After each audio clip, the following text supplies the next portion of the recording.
Finn, get your ass down here.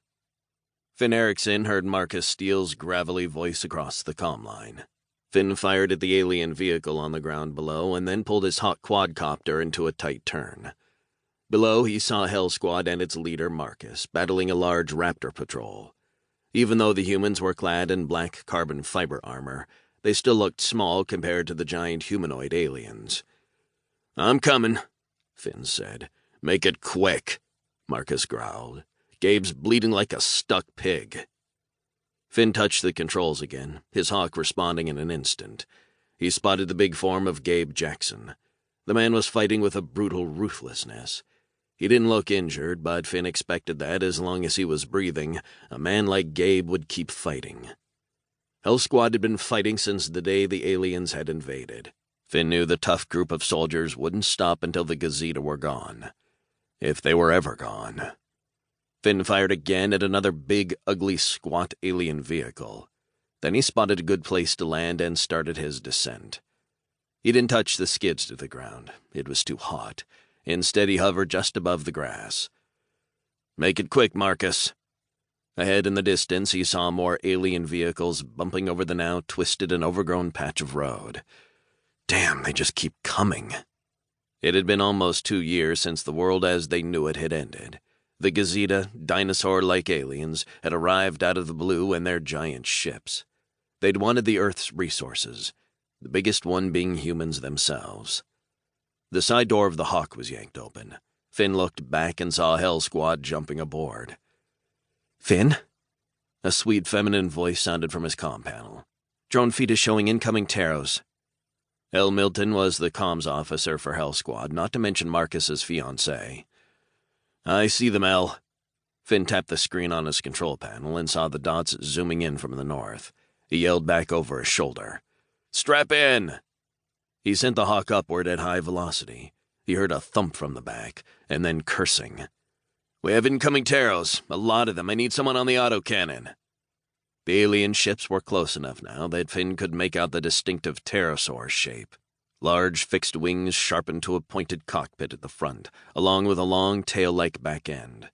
His hands danced over the controls, his hawk responding instantly.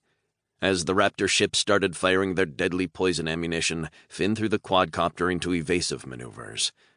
Flying had been his obsession since he was a boy growing up in Norway. It didn't matter if he was under fire from aliens or just out for a scenic glide. He loved it. He heard the autocannon in the back returning fire. He guessed it was Shaw Baird, Hell Squad's sniper. The guy had a magic touch with any weapon and a hell of an aim. As they raced across the sky, Finn tried to anticipate the Taros movements, guess where Shaw needed him to be. With some fancy flying, he got Shaw in position twice to take down the alien ships. Finn watched with a satisfied smile as the Taros hit the ground and exploded into balls of flames. Soon the remaining Taros turned back, and they were free. Finn leveled out the quadcopter and turned them toward home base. The Enclave. The secret human hideaway was built in an old underground coal mine south of Sydney, the former capital of the United Coalition of Countries. The Enclave hadn't been their home for very long. They'd barely been there a month. Their previous base, an old military installation in the Blue Mountains to the west, had been attacked by the aliens. It had sent the Blue Mountain base survivors on a wild race out of the mountains to find sanctuary. Thankfully, the Enclave had taken them in. Finn liked the place. It had been specially designed for the purpose of safely housing people, and was way more luxurious than the retrofitted base in the mountains had been. And although it had taken a little time, the people of the Enclave were finally warming up to the Blue Mountain base survivors. Together they were stronger. Together they had a far better chance of driving the Gazeta away. Finn raised his voice.